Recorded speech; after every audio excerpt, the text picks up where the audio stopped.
Diz assim a palavra de Deus: porém os filhos de Israel tornaram a fazer o que parecia mal aos olhos do Senhor.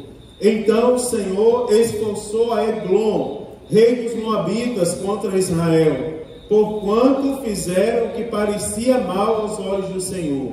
E ajuntou consigo os filhos de Amon e os amalequitas, e feriu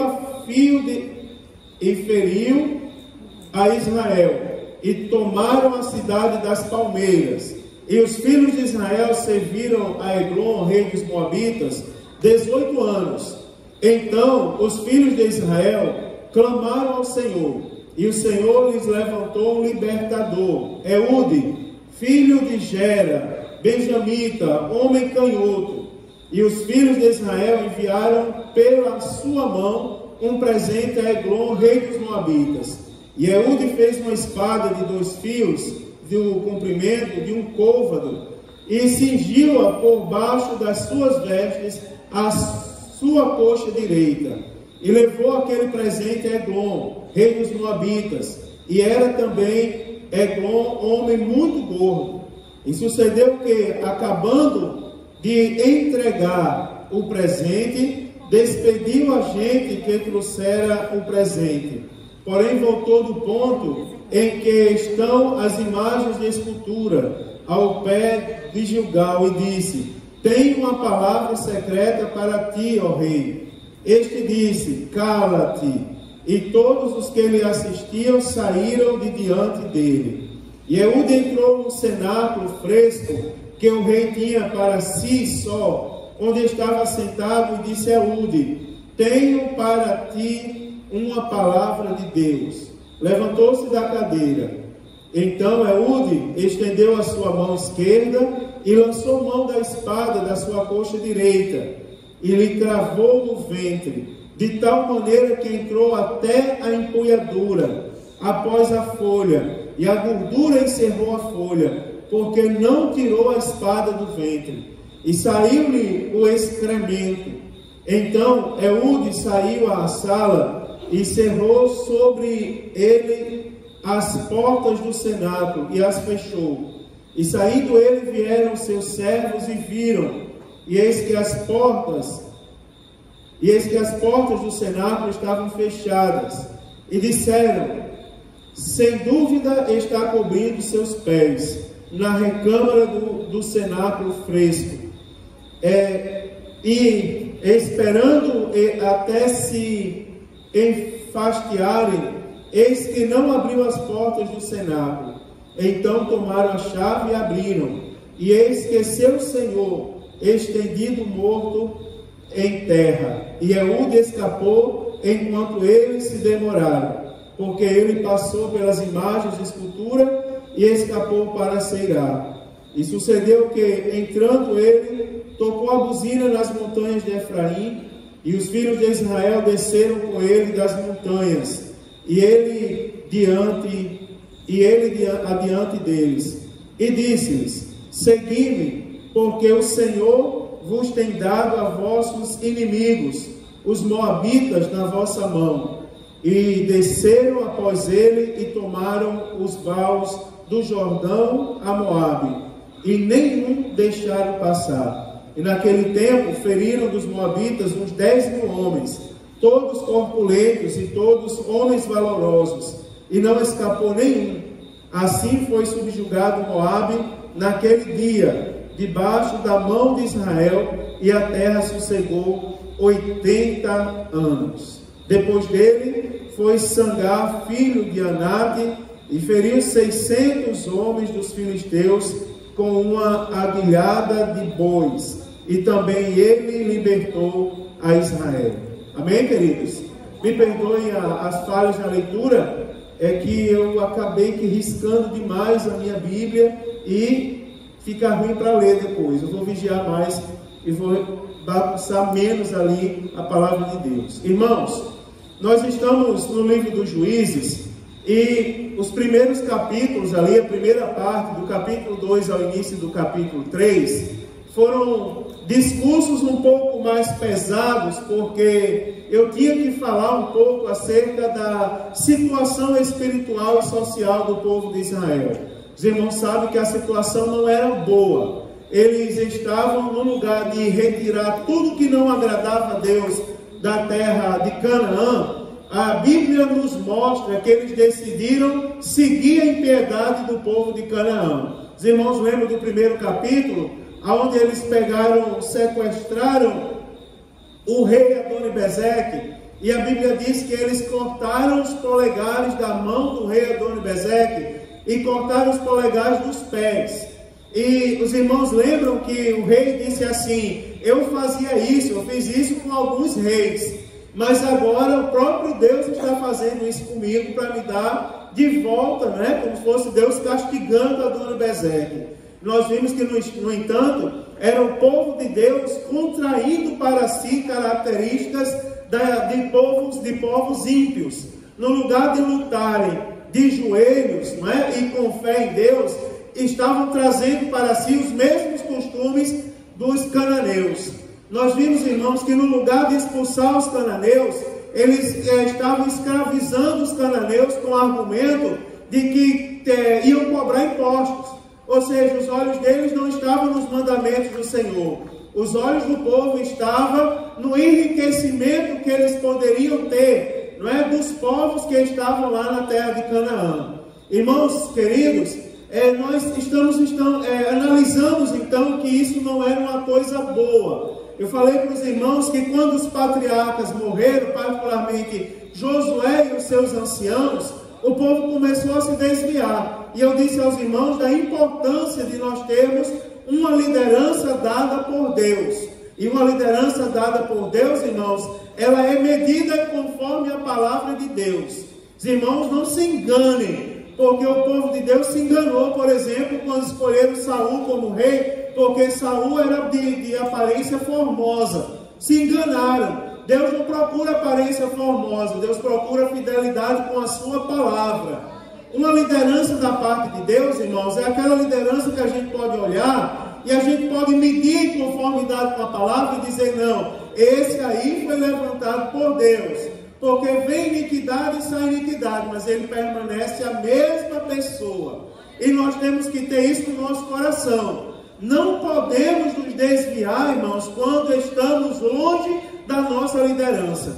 Eu comecei e falei para os irmãos que começa de mim. Eu estou aqui, irmãos, dirigindo essa igreja, cuidando dessa igreja, mas o pastor dessa igreja não sou eu.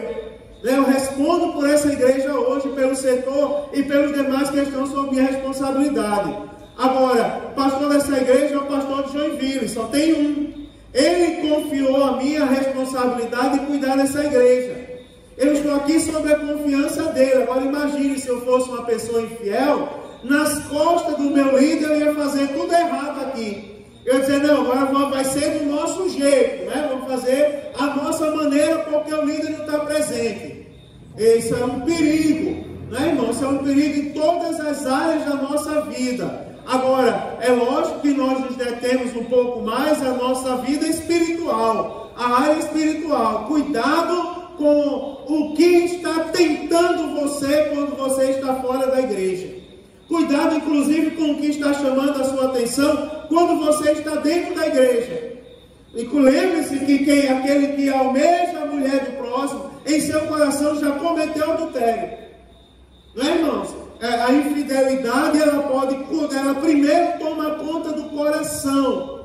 As pessoas se preocupam muito com a aparência, mas muita gente vai ficar. Muita gente de aparência boa, quando Jesus voltar, vai ficar, porque está preocupado com a aparência. Agora o coração está longe, distante do Senhor Jesus.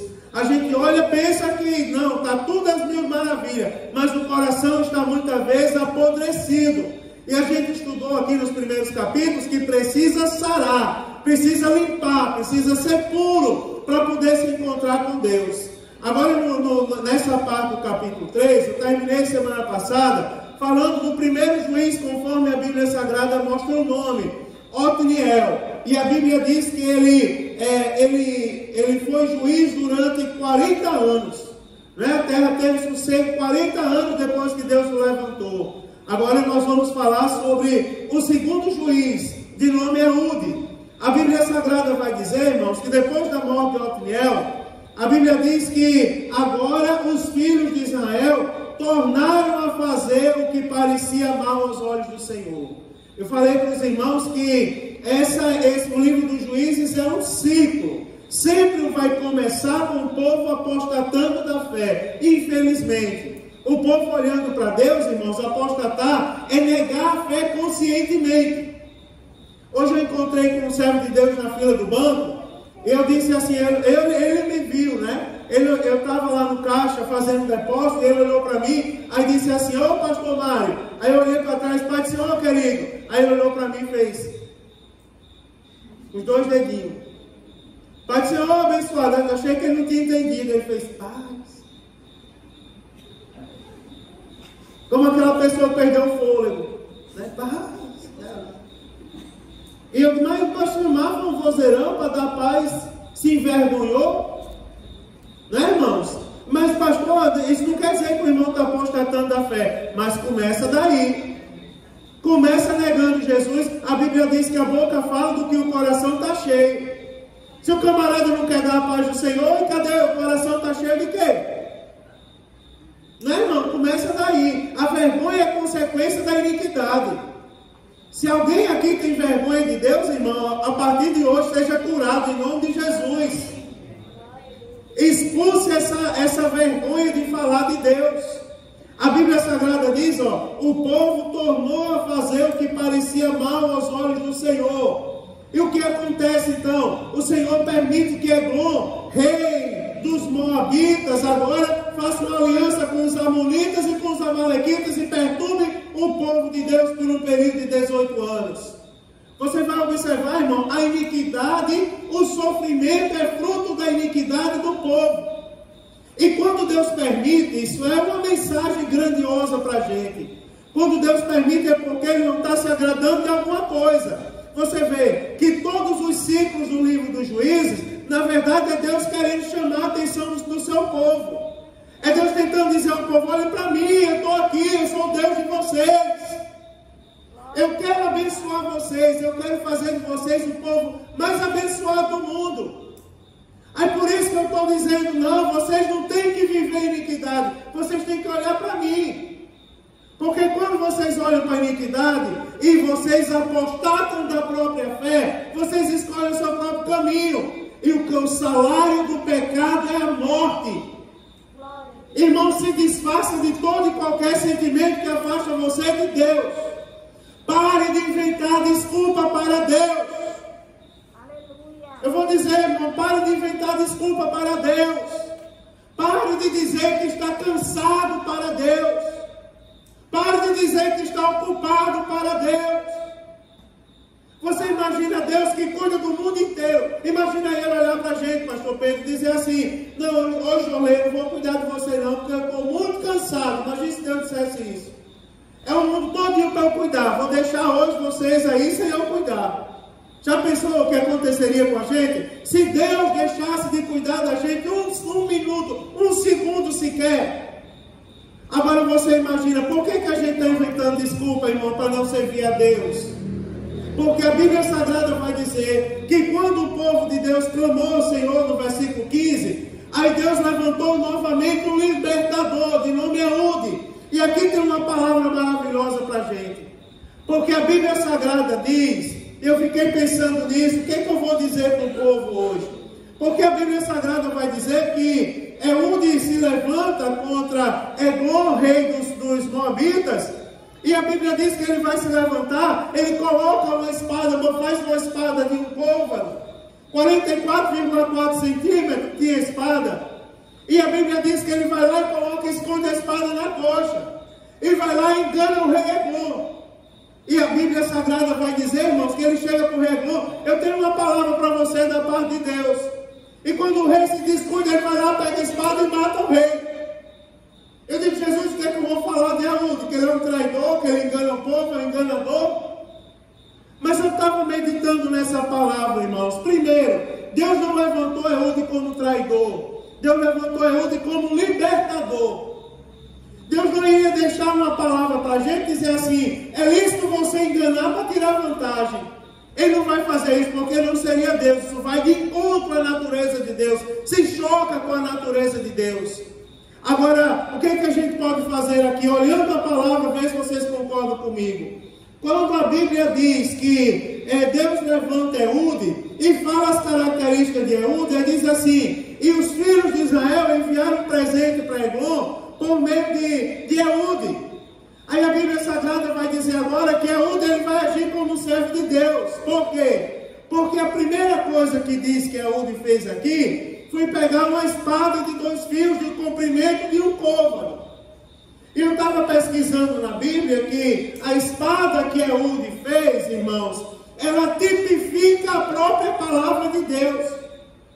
Ou seja, se nós formos aplicar na nossa vida hoje, quando Deus levantou Eude, a Bíblia Sagrada vai nos dizer então que a primeira coisa que Eude fez foi o quê? Foi embanhar a espada que Deus deu para ele. Foi colocar a espada no lugar que ela nunca deveria ter saído. Eu não sei se você está entendendo, irmão, mas está na hora de nós lutarmos novamente com a espada que Deus nos deu. O que Deus deixou para a gente guerrear foi a sua palavra, irmãos. Deus não colocou bomba na mão de ninguém. Deus não colocou faca, punhal na mão de ninguém. O que Ele disse que é lâmpada para os nossos pés e luz para o nosso caminho é a sua palavra. O que Eude fez foi o seguinte, eu vou pegar a espada de 2 fios. Agora ele começou, meu irmão, a planejar, a agir como servo de Deus com a mente. Está vindo os problemas, irmãos, está vindo tribulação, mas eu sou servo de Deus. Como é que o servo de Deus vai lutar? Com a palavra. Como é que ele vai guerrear? Dentro da palavra de Deus. Quer ver uma coisa, irmãos? Eu vou dizer uma coisa para vocês. A gente tem que tomar umas atitudes na nossa vida. Se você não sabe como agir em conformidade com a palavra, eu vou dizer para você, a gente tem que tomar umas atitudes de acordo com a palavra. Por exemplo, uma vez um irmão disse assim, pastor, o que eu faço com o irmão fulano? Por quê? Porque ele podendo me dar uma palavra da parte de Deus, ele vem toda hora na minha casa falar mal da igreja toda, e do mundo todo, e da rua dele toda, e do trabalho todo. O que eu faço com ele? Eu falei, irmão, luta com a palavra. Aí ele disse, como é a palavra? Eles vêm diante para mim com espada, com carro de guerra, não é, irmãos? E eu vou para cima deles em nome de Jesus. A Bíblia diz que bem-aventurado é o varão que não anda segundo o conselho dos ímpios, que não se detém no caminho dos pecadores, que não se assenta na roda dos escarnecedores, que antes tem o seu prazer na lei do Senhor e que na sua lei medita de dia e de noite.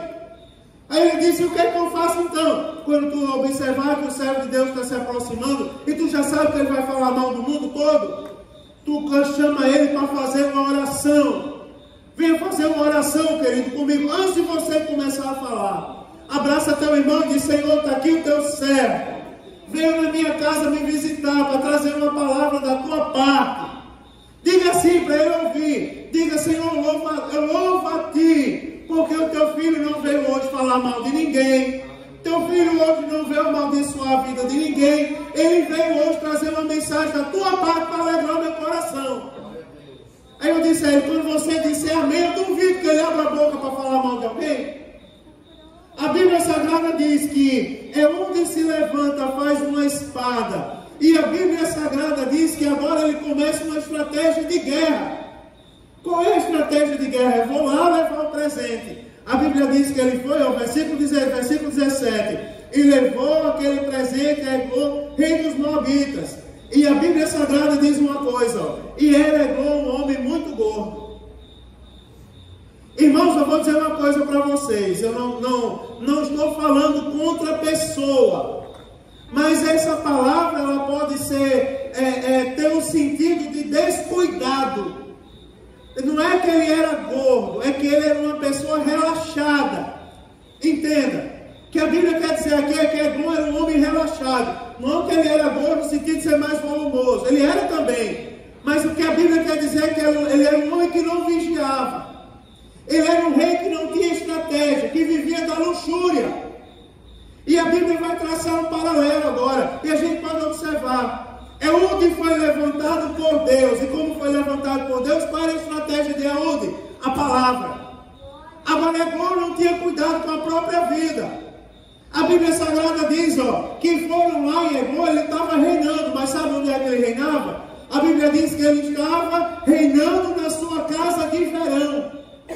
Estava na sua casa de verão descansando. Quer ver uma coisa, irmãos? Eu vou falar uma coisa para vocês. Eu tenho que ensinar a Bíblia Sagrada para os irmãos. Eu vou dizer uma coisa para os irmãos. É interessante como a maioria de todos nós procura sempre em Deus o descanso. Procura sempre em Deus a bonança. Procura sempre em Deus estar às mil maravilhas. Mas Deus não chamou nenhum de nós para estarmos sentados e sem problemas. É um erro da pregação do Evangelho nesses dias de hoje, dizer assim: Deus vai livrar você de todos os seus problemas. Deus vai dar uma vida de paz, de descanso. Essa vida de paz e descanso, nós só vamos ter quando nós chegarmos na glória e estivermos lá na eternidade. Enquanto estivermos aqui, irmãos, vai ser luta. Vai ser peleja. Enquanto estivermos aqui, irmão, nós não podemos ser chorões a ponto de ficar nos lamentando com tudo. Está olhando de cara feia para mim. Não gosta de mim. No lugar de pregar e dizer assim: eu vou receber um carro novo. Aí o pastor foi pregar e dizer: se arrependa. Eu vou embora daqui, eu não vou mais ficar aqui. Não, irmão, está errado. Servo de Deus, irmão. Jesus, você observa que a preocupação de Deus era fortalecer a fé do seu povo. A ponto de que quando viesse a luta, eles não dessem as costas para Deus de novo. Irmãos, olha que coisa interessante. Nós não podemos estar sentados como se nada tivesse acontecendo. Não, irmão, nós temos que lutar, nós temos que ir pelejar, meu irmão, com a palavra. Irmãos, não aceite a mordomia deste mundo. Não, irmão. Não aceite as mordomias desse mundo. O mundo chega para a gente, é interessante. Tem umas pessoas que estão trazendo o discurso do mundo para a igreja. Isso não é novidade. Isso é desde os tempos da Bíblia Sagrada. Mas se a gente não vigiar, a gente cai nisso. Irmão, vamos orar de madrugada essa semana. Fazer uma campanha de oração. 4 horas da manhã. Vamos orar essa semana e fazer um jejum. Uma semana de jejum, a gente entrega o jejum meio-dia. Eu vou lá fazer isso, por quê? Porque a medicina diz que eu tenho que dormir 8 horas por dia. Porque a medicina diz que para eu estar descansado, eu tenho que dormir 8 horas por dia. Tenho que comer pelo menos 5 vezes ao dia. Irmãos, nós estamos nesse mundo, mas nós não pertencemos ao mundo, irmãos. Nós não podemos andar com o mundo. Lembre-se sempre disso. Anote nos umbrais da porta da sua casa. Nós temos que andar na contramão, irmãos, do mundo. Nós temos que bater de frente com o mundo. Enquanto o mundo diz assim: eu não posso acordar cedo para orar, mas eu posso, porque eu sou um servo de Deus. E servo de Deus luta com as armas de Deus. A Bíblia Sagrada está nos ensinando, A Bíblia diz assim, Eglon era um homem descuidado. E preste atenção, irmão, que acabando de entregar o presente, o rei Eude, você observa que ele tinha um plano. Qual era o plano dele? O plano já está traçado. A meta já está traçada. Qual é? Está aqui nas minhas mãos, a Bíblia Sagrada, a palavra de Deus. Porque a Bíblia diz, a primeira coisa que ele fez foi pegar a espada. Faz a espada de um côvado, coloca na coxa. Eu vou andar com a palavra. Irmãos amados, eu vou fazer uma pergunta para vocês. Estamos terminando a leitura no livro do profeta Amós. E porque muita gente aqui desistiu de ler a Bíblia Sagrada? E porque muita gente parou, irmãos? Começou um negócio, não foi? Uma conversa de pandemia. A primeira coisa que eu proibi foi falar de pandemia aqui. Eu disse: avise aos pregadores para vocês chamarem. Porque todo mundo chega aqui e fica: irmão, essa situação que nós estamos vivendo. Não, meu irmão, vai te converter. Prega a Bíblia, rapaz. Daí fica falando mentira para o povo. Deus nos deixou em casa, irmão, para a gente se fortalecer e vai voltar mais forte. Que conversa, irmão. Que conversa, o povo está aí mais fraco, irmão. O povo está em casa e não está lendo a Bíblia. O povo está em casa e não está orando. Eu vou dizer, meu irmão, eu sou pastor de igreja, eu vou chamar para isso. Nós precisamos de uma sacudida de Deus, irmão, espiritual. Tem que voltar a ler a Bíblia, meu irmão. Tem que voltar a orar, se consagrar, fazer um jejum novamente, irmãos. Pare com isso. Pare de inventar desculpa para Deus. Irmão, quem disse que estudar é empecilho para servir a Deus? Quem disse que trabalhar é empecilho para servir a Deus? Por sinal, quem diz isso não tem nem temor. Eu não estou lendo a Bíblia, pastor, porque eu chego cansado do trabalho. E se Deus fechar as portas de emprego? Aí você vai ter tempo para ler a Bíblia, chorando? Ai, Jesus abriu a porta. Eu prometo que se o Senhor abrir a porta, eu vou ler o livro de Ezequiel todinho. Não, meu irmão, você já tem que estar lendo o livro de Ezequiel para ser abençoado. Cuidado, irmãos, eu tenho que chamar a sua atenção para isso. É onde tinha um plano, irmão. Se você prestar atenção, ele tinha um plano. Ele não estava de mão abanando, ele pegou a espada e disse: eu já sei como é que eu vou resolver o problema do rei Eglon. Eu vou resolver com a espada. Irmão, você tem a espada na sua mão. Está aí a solução. Sabe como é que nós vamos vencer? Andando em conformidade com a Bíblia Sagrada. Fui moço e fui velho, nunca vi um justo desamparado, nem a sua descendência mendigar o pão. Aleluia. Quer ver uma coisa? Eu contei para vocês que eu cheguei no Banco do Brasil um dia, logo quando eu cheguei em Joinville, irmão Carlos. Eu fui lá no Banco do Brasil, ali da Getúlio Vargas, não é nem para dizer agência, mas eu já disse. Fui lá, né? Que pena, falar muito, dar muito detalhe das coisas. Mas eu fui lá no Banco do Brasil da Getúlio Vargas para transferir minha conta de Natal para cá. Quando cheguei lá, a moça atendente começou com uma historinha para cima de mim, sabe? Ó, o senhor é casado? Né? Aí eu sou, estreló. Sou, tá aqui, ó. Sou. Ah, não, mas um nome como você vai, é só o casamento mesmo. Fala sério comigo, é só o casamento mesmo. Daí ela, sabe, o casaco caiu assim no ombro. É só o casamento mesmo do Satanás. Está queimado em nome de Jesus. A moça baixou a cabeça e disse: mas meu Deus, sim, eu vim aqui para transferir minha conta. Não foi para ser tentado por você não, demônio do inferno. E a gente faz isso e pensa que ninguém está olhando. Quem olha diz assim: é radical, é exagerado, é doido, é um palhaço. Palhaço não, irmão. Ser servo de Deus não é ser palhaço. Ser servo de Deus é usufruir das bênçãos de Deus. Porque eu fui para o culto da mocidade, o congresso da UMAD, lá no Templo Central. Daí o menininho pegou o microfone para dar o testemunho e disse assim: irmãos, eu louvo a Deus pelos pastores da nossa igreja. Porque eu estava com minha mãe é funcionária daquele Banco do Brasil ali da Avenida Getúlio Vargas, lá no final. Eu estava lá com minha mãe, fui visitar minha mãe no trabalho, escutei uma gritaria, fui olhar o que era. A atendente, colega da minha mãe, começou a se passar para o pastor. O que foi que o pastor fez? Queimou ela, está queimada, está amarrado, está não sei o quê. E ele disse assim: para muitos parecia um exagero, mas para mim eu estava cheio de orgulho. Na minha igreja tem servo de Deus, tem crente, tem pessoas que não se envergonham do Evangelho de Jesus Cristo. Eu estou falando isso, não parece um exagero, mas nós temos que voltar a ser assim, meu irmão. Nós temos que voltar a olhar para o pecado cara a cara e dizer assim: está queimado o pecado e são os ofensas do inferno. Nós temos que voltar a ser dessa maneira. Não é verdade, irmão? Com o tempo começaram a dizer que era exagero, com o tempo começaram a dizer que era coisa de doido. Não é? Começaram a dizer, a rir, quando a gente começa a falar essas coisas, começam logo a rir. Palhaçada não, meu irmão. O Evangelho é loucura, mas é para os que perecem. Mas é salvação para todo aquele que nele crê.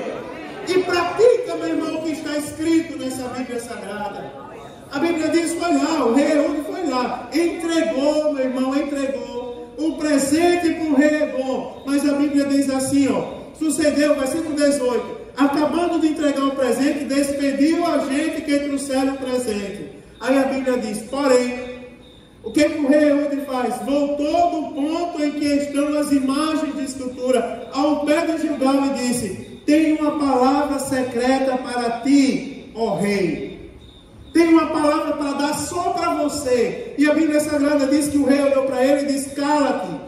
Se você não tem outra versão da Bíblia que diz que o rei olhou e disse assim: então guarde a palavra calado. E a Bíblia diz que aqueles que estavam na sala, que eram os servos do rei Eglon, quando viram que era segredo, começaram a sair. Vamos sair, porque a palavra é só para ele. Você observa que a todo tempo o rei Ehud, ele estava com um plano. Se o plano não foi revelado diretamente, mas você percebe que ele agiu cautelosamente. Porque quem age de acordo com a palavra não se embaraça, irmãos. Quem age de acordo com a palavra, às vezes parece até que está devagar, que está um passo atrás do mundo. Por que será que a Bíblia diz assim para a gente? Não se perturbe com os que praticam iniquidade. Por que a Bíblia diz isso?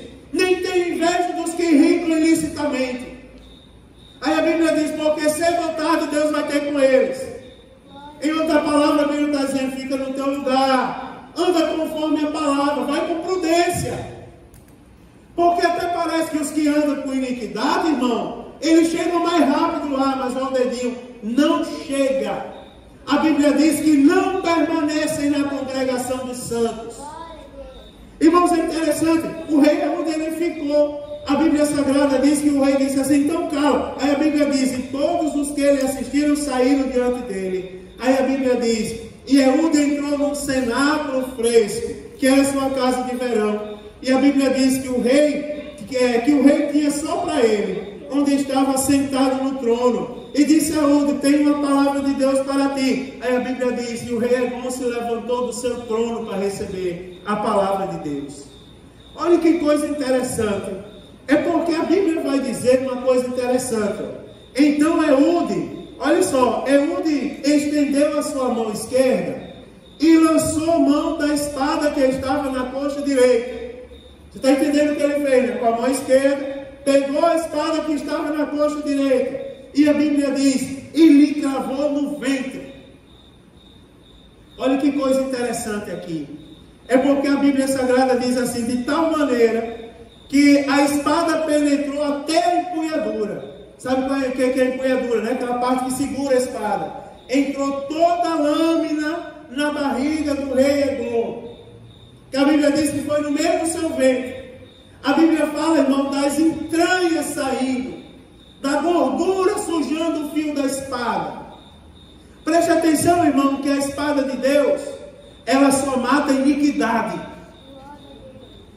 Preste atenção, irmão, que quem tem medo de palavra de Deus, domingo eu falei aqui na escola dominical, a gente falando sobre a volta de Jesus, eu disse assim: irmãos, infelizmente, tem muitos lugares aí, tem muita gente que está dizendo assim: Senhor, não volta não, Senhor, não volta agora não, porque se o Senhor voltar agora, vai ficar todo mundo, a gente vai ficar, e agora? Espera mais um pouquinho até a gente se converter.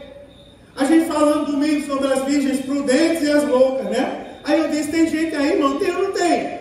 Tem um monte de gente aí que não está clamando para Jesus voltar não, está dizendo: Jesus, aguarda só mais um pouco, espera só até passar o dia das bruxas, porque no dia das bruxas eu tenho que me vestir de preto, sair por aí pedindo doce nas portas. Não é? Porque é um costume. É o costume de Canaã, rapaz, é o costume dos canadeus. Não é costume de servo de Deus. Para essas pessoas, a palavra, quando ela entra, ela causa dor. Ela mata. Por quê, meu irmão? Porque a palavra de Deus é bênção para os que obedecem. Mas essa mesma palavra é maldição para os que sabem a verdade e andam em desconformidade com ela. Meu Deus, pastor, que palavra é essa? Meu irmão, é a palavra de Deus. Isso molda o nosso caráter. Isso nos faz pensar na maneira como nós estamos vivendo, como estamos andando. Você observa, a palavra entrou, a Bíblia diz assim, ó, porque não tirou a espada do ventre. E a Bíblia diz no versículo de número 22, e saiu-lhe o excremento. Ou seja, quando a palavra de Deus chega, irmãos, tudo que não agrada a Deus tem que sair. Quer ver uma coisa que eu nunca concordei? Assim, ó, eu hoje sou pastor de igreja. igreja. Se eu chegar em outra igreja, eu não falo metade das coisas que eu falo aqui. Está entendendo? Não vou pregar a Bíblia, mas não vou falar do jeito que eu falo aqui. Por quê? Porque talvez eu não tenha autoridade pastoral em outra igreja. Eu tenho aqui, que é a minha igreja. E a minha igreja, eu quero que ela esteja preparada para quando Jesus voltar. Aleluia! A minha igreja, irmão, se a trombeta soar hoje, eu quero que toda a minha igreja vá para o céu. E eu luto por isso, eu sofro por isso. Eu estou doente por isso, mas eu vou morrer. Mas a minha igreja vai morar no céu, em nome de Jesus. Eu vou dizer uma coisa para vocês, irmão. Porque quando a palavra entra, sai tudo que não agrada a Deus. Não fique com raiva, não. Mas é porque a gente precisa ouvir, irmãos, a palavra de Deus. Ela precisa causar um efeito. Deixe sair o que não é do agrado de Deus, enquanto é tempo, meu irmão. Porque quando chegar aquele grande dia, não vai mais ter tempo de ninguém se purificar. Já tem que estar purificado para aquele grande dia. A palavra diz lá, o rei Eglon, olha que coisa interessante. É onde saiu da sala. Quer ver uma coisa interessante, irmãos? Quer ver uma coisa interessante? Eu vou falar uma coisa chocante para vocês que está na Bíblia e as pessoas não percebem, Tiago. Porque tem coisa que está na Bíblia e o povo não percebe. Por exemplo, na Bíblia tem servos de Deus. Não estou dizendo que é toda hora. Mas na Bíblia tem Deus matando. Lembra, irmão, Ananias e Safira? Não é? Ananias e Safira agiram com iniquidade, irmão, diante dos servos de Deus. É chocante isso, as pessoas não pregam. Quer ver uma coisa interessante? Preste atenção na situação do rei Eglon. O que é que as pessoas pensam da gente aí fora? O tema desse ano não é uma igreja relevante? Tem um irmãozinho ali no Petrópolis que ele não sabe falar. Aí ele estava pregando, ele disse assim, eu estava ouvindo, irmão, não ele pregar. Está inclusive na internet. Aí ele diz assim, na simplicidade dele, irmão, eu louvo a Deus porque a minha igreja é uma igreja revelante. Nós somos revelantes, irmãos. Eu digo, não, mas muito lugar só quer ser revelante mesmo, sem revelar nada. O que as pessoas estão pensando da gente aí fora? Eu louvo a Deus, irmãos, porque louvo a Deus, com todo temor a Deus. Porque as pessoas aí fora estão olhando para a nossa igreja e estão dizendo assim, vamos para os tempos de máscara, o povo lá ainda hora de madrugada. Vamos para lá porque o pastor ainda abre a Bíblia na terça-feira e chama atenção para a questão da santidade. Vamos para lá, mano, porque eu não sei se todo mundo vai, mas que há uma luta para que todo mundo vá morar no céu, tem uma peleja grande. Agora tem um detalhe, ó. Sabe por que eu estou perguntando o que as pessoas estão achando da gente? Porque assim, ó, o que será que pensam, João, quando lembram de você? João, alguém dizer por aí, João Felipe, aquele da Assembleia de Deus, o que será que o povo pensa a seu respeito? Eu acredito, João, e diante de Deus, que as pessoas olham para você e dizem assim, João é um jovem cheio do Espírito Santo. Né? Um jovem cheio de Deus, cheio do Espírito Santo, é criado nos caminhos do Senhor, tem temor a Deus. Ninguém vê João com bagunça, com patifaria por aí. E semelhante, eu estou citando João, mas eu acredito que dizem isso de todos nós que estamos aqui. Porque a Bíblia Sagrada diz, olha que situação terrível de quem não tem Deus. Porque, olha só o que a Bíblia fala. Monjolei, preste atenção aí os originais, ver se eu estou mentindo. Porque a Bíblia vai dizer assim, ó. E então Eude saiu à sala, cerrou sobre ele a porta do cenáculo e as fechou. E saindo ele vieram seus servos e viram, e eis que as portas do cenáculo estavam fechadas. E disseram, sem dúvida está cobrindo seus pés na recâmara do cenáculo fresco. Sabe o que é cobrir os pés? Se você for ver uma palavra que mais se aproxima dos originais, eu vou dizer, estão dizendo assim, quem sabe ele não está defecando. É verdade, não é esse o termo, a tradução assim é defecando. Fazer necessidade para ser lavando a mão, vocês não vão entender o que certo estava acontecendo ali dentro. Né? Estavam com a roupa aos pés. Olha o que pensavam do rei Eglon. O que eles estavam fazendo dentro do cenáculo? Você consegue imaginar, irmãos? Imagina aí agora se olhar para a gente, os crentes, vamos pegar os crentes. O que os crentes eles estão fazendo dentro do cenáculo hoje? Agora, nesse momento. Estão lá, meu irmão, na presença de Deus, ouvindo a palavra de Deus sendo ensinada. Agora, o que é que pensam da iniquidade? Vamos deixar ele em paz. Porque ele está lá dentro, deve estar defecando lá no banheiro da casa de verão dele. Vocês estão entendendo, irmão? A quem é comparado os que seguem a iniquidade? Você imagina que então, imagina aí, Jonas, chegaram na sua casa, você estava dentro do quarto, ouviram um barulho lá dentro, o que é que Jonas está fazendo? Está orando, meu irmão, está buscando a Deus, é barulho de Pentecostes, que vão ouvir a língua estranha, é palavra de louvor a Deus, não vão ouvir barulho estranho, meu irmão, do mundo dentro do quarto do servo de Deus. Vocês estão entendendo o que eu quero dizer, não é? Estão vendo como a palavra é chocante? O que é que pensam de uma pessoa que não tem Deus? Irmão, eu não quero dizer, não vou dizer não. Eu vou dizer não. Sabe? Mas é assim, ó. Quer ver uma coisa? Eu vou usar um termo aqui que vocês não me tenham por filho de Belial. Falar besteira. O que é que pensam de uma pessoa que não tem Deus? Está falando besteira. O mundo diz de outra forma, está falando outra coisa, né? Vocês já entenderam o que eu não posso falar. É ou não é, irmãos? Mas de um servo de Deus, não podem pensar que o servo de Deus está falando besteira. O servo de Deus tem que ser uma pessoa séria. Séria. Irmão, séria. Tem que ser um homem e uma mulher de Deus sério. Eu assumi um compromisso com Deus. O meu compromisso, acima de tudo, é com Deus. Eu vou honrar o meu compromisso com Deus. Chova, faça sol, com febre ou sem febre, com dor de cabeça ou sem dor de cabeça, com visita ou sem visita. Eu não quero dizer que as mentiras mais comuns do crente, que eu não quero que os irmãos fiquem com raiva de mim. Mas já viram aquela história? Na hora de ir para o culto, chegou uma visita na minha casa. Eita, Deus está vendo tudo!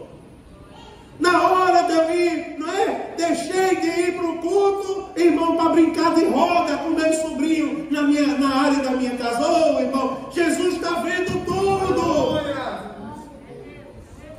Olha que palavra forte, irmãos. O que as pessoas têm que pensar da gente? Não, servo de Deus. Na hora de servir a Deus, quer ver uma coisa? Olha Deus com Jó. Olha Deus com Jó. Eu imagino Deus, irmãos, olha só. Coisa minha, Manassés. Mas eu imagino Deus, eu só não chamo alguém aqui porque o diálogo de Deus foi com o inimigo. Para depois me dizerem que, vamos dizer que o inimigo foi o grilo, que até se calou, graças a Deus. O inimigo era o grilo. Mas tu imagina aí Deus, todo orgulhoso, arrumou o seu terra, estufou o seu peito, chamou o inimigo do seu lado.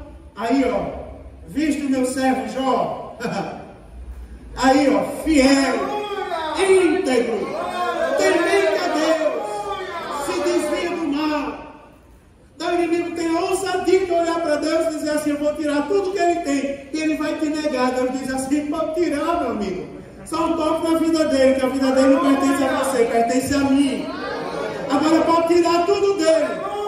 É como se Deus dissesse: por esse aí eu coloco a mão no fogo. Eu sei de quem eu estou falando. Irmãos, nós temos que ser vistos por Deus assim. Está entendendo? Nós temos que ser vistos por Deus assim. Deus tem que olhar para a gente e dizer assim: está ali o meu servo, está ali minha filha. Tire tudo. Pode mandar os moabitas lá bagunçar com a casa dele, pode mandar os amonitas, pode mandar os servos do inferno, tudo lá para perturbar ele. Mas eu sei com quem eu estou lidando. Ele não vai negar o meu nome um segundo sequer. Era o que aconteceu agora, meu irmão. A palavra entrou. E a Bíblia diz uma coisa interessante. Porque a Bíblia diz que os próprios servos de Hebron, o que quando olharam para ele, que imaginaram que ele estava fazendo. Agora sabe o que foi que o servo de Deus fez? Deixa eu ensinar para os irmãos, preste atenção. Porque às vezes a gente lê o texto e a gente não observa tantos detalhes. Não é só se você ler com muita calma. É porque lá no versículo de número 27... a Bíblia diz assim, ó, primeiro no versículo 26 diz: E Eude escapou enquanto eles se demoraram, porque ele passou pelas imagens de escultura e escapou para Seirá. O que significa?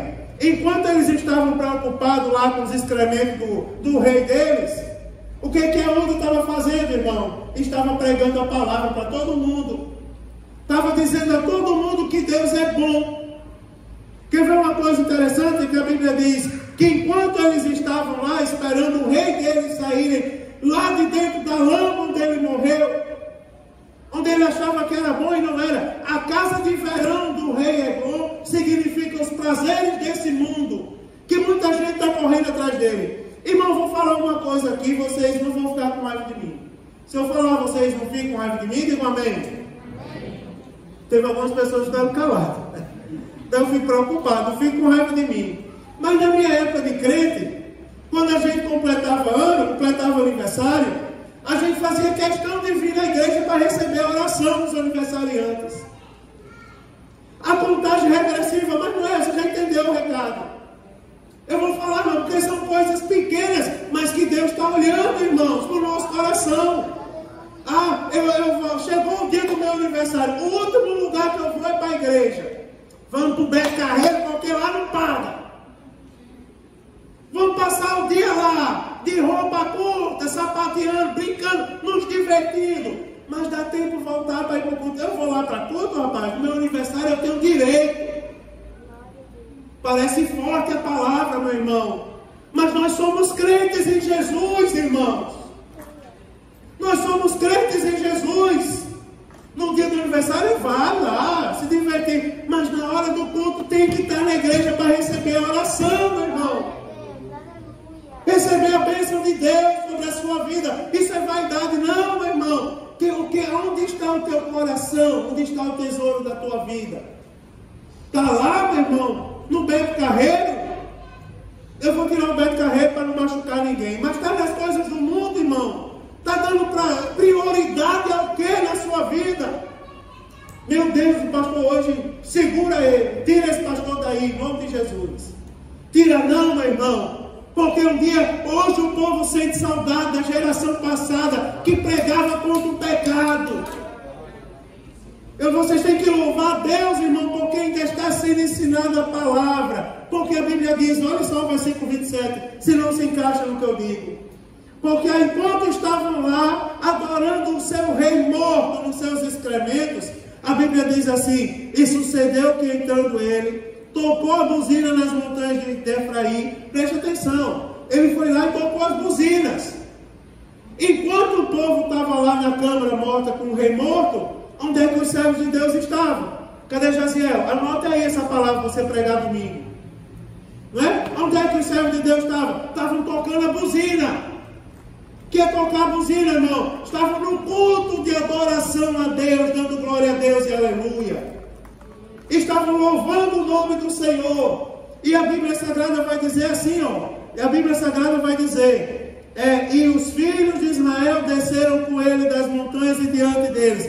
E disse-lhes, segui-me. Olha que coisa interessante. Segui-me, porque o Senhor vos tem dado a vossos inimigos, os moabitas, na vossa mão. E desceram, pois, ele, tomaram os vales do Jordão e de Moabe, e nenhum deixaram passar. Preste atenção no que vai dar nessa história. E naquele tempo feriram dos moabitas uns 10.000 homens, todos corpulentos e todos valorosos. Ou seja, aparentemente eram fortes. Mas a fortaleza do mundo não resiste à palavra de Deus. A fortaleza do mundo não resiste. A Bíblia diz assim, ó, que as portas do inferno não prevalecerão. Aí o povo pensa e pregam que é assim, ó, que é o inferno atacando, não é? E a gente se defendendo. Mas não é o contrário. As portas não é a porta da igreja, é a porta do inferno. A Bíblia diz que a porta do inferno não prevalecerão. Ou seja, a porta do inferno que foi colocada para você não passar em algum momento, se você for fiel a Deus, mas elas não vão resistir. A igreja vai avançar e as portas vão cair. E a igreja vai continuar marchando e triunfante. A Bíblia Sagrada vai dizer assim, ó. E que eram homens corpulentos e valorosos, mas não resiste à palavra de Deus. Não resiste à palavra de Deus. Quando tu lembra, Thaís, eu acho que eu já contei aqui quando a gente estava para comprar nossa primeira casa. Acho que eu contei aqui nessa igreja já, não foi? A peleja como foi grande. Eu contei aqui, João. Contei, irmão Samuel. Que Deus deu sonho ao homem lá, o número do processo, que o homem perdeu o sono por causa do processo. Irmão, Deus ainda tira sono hoje em dia para abençoar o seu povo, irmão. Ande em conformidade com Deus. Servo de Deus não precisa mentir. Servo de Deus não precisa roubar. Servo de Deus não precisa andar em falcatrua. Servo de Deus precisa dobrar os joelhos e conversar com Deus. E Senhor, eu não posso, mas o Senhor pode. Senhor, eu não tenho condições, mas o Senhor tem condições. Glória a Deus. Você está entendendo, irmão, como é que o povo de Deus vence? A Bíblia Sagrada vai dizer agora, olha o que é que diz o versículo 14, para a gente terminar agora. Diz assim: e os filhos de Israel serviram a Eglon, rei dos Moabitas, 18 anos. Agora, se você observar o versículo 30, vai dizer assim: assim foi subjugado Moabe naquele dia debaixo da mão de Israel, e a terra sossegou durante 80 anos. Glória. Você observa, irmão, durante os 18 anos foram subjugados, mas durante 80 anos tiveram paz, quando decidiram servir a Deus. Glória a Deus. Agora eu vou terminar fazendo uma pergunta que todos nós devemos responder: a quem nós vamos escolher seguir? E a quem nós vamos servir? Não responda, irmãos, mas essa palavra não é para descrente, não. Essa palavra é para todos nós que servimos a Deus.